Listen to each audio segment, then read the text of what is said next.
let's shift gears from education to appointment of the cabinet administrative secretaries, the CES.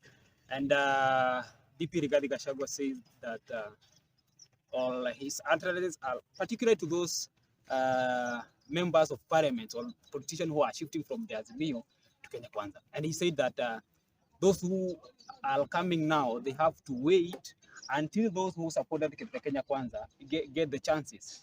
That this is the time that those who supported the Kenya Kwanza, this is the time that they have to reap big. Do you, if I had DP Rigathi Gachagua, is like he's rewarding the politicians who supported the Kenya Kwanza, and like maybe the common mwananchi Wanjiku benefiting from the Kenya Kwanza. Yeah, what I will tell you about the Kenyan politics is that in Kenya,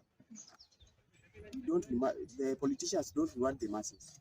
Actually, they reward the loyalists who help them campaign to get power.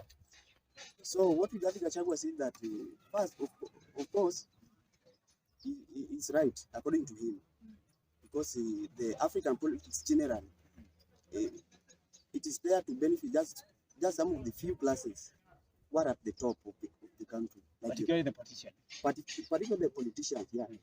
So what I can say is that that I'm not be right, because they are rewarding the loyalists who help them campaigning, though it will not help some of the wananchi, because it is something which is at the self-interest of most of the politicians. So what I can say is that according to the African politics, according to the history of rather Kenyan politics, all the way from 2007, when it comes to the choosing of CAS, they will just reward those who are loyal to them during the time of campaign, those who are submissive to them, those will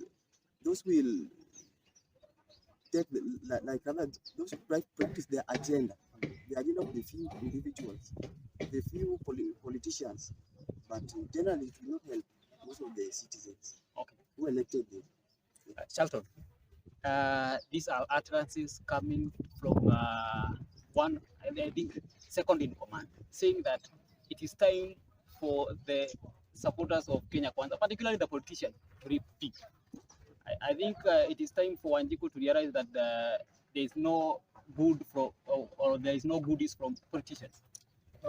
In that context, when I had the DP Gachagua, I think he was referring to the MPs who are visiting the state. But what I can say is that on that particular issue of CS, I think every Kenyan had the opportunity to apply to the Public Service Commission, and the shortlist is already out. And I don't feel offended, and I don't feel bad, because everybody had the opportunity to apply, everybody had the opportunity to show interest so that they can be shortlisted. But I think this government is just, I've gone through the list. I've seen the likes of Dr. Kidero, I've seen the likes of Omar, the MP, Nicholas Odero. It seems that this government is inclusive. It is bringing all people on board. So I think let's wait for the list so that we can judge after seeing the list. But as for now, let's just be patient. The list will soon be out. So you support such utterances from DP Gachagua? You know, DP Gachagua said that his main duty as the deputy president, specifically in startups, is to make sure that those who supported the government, but more particularly during the campaigns, are given first priority, let's say, to see the president, even for negotiating for development program. But to be specific, let's say the presidency should be a symbol of national unity. But as a supporter and a stand supporter of Kenya Kwanza government, I want to say that such utterances by the DP Gachagua was so unbecoming, and somehow you should look for a communication advisor, because in the recent past he has disappointed Kenya, because since they were elected, he consistently talk about politics too much instead of service. So you shifted from ODM to Kenya Kwanza? Me, I'm a stand supporter of the government, and we are in this government. What made you shift?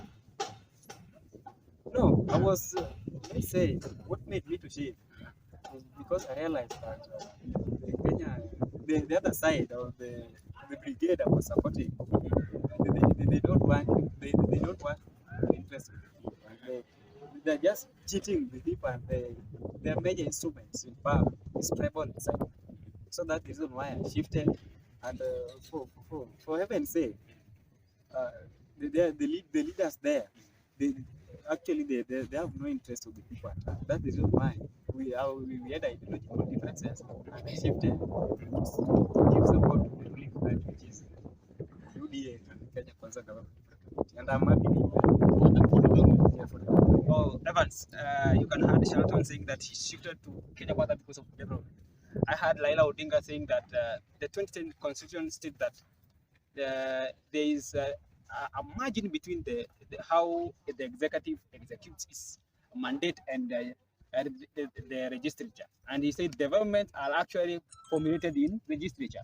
So, do you believe that shifting from being from a political party to another one because of development may be of beneficial, or those are just personal interest?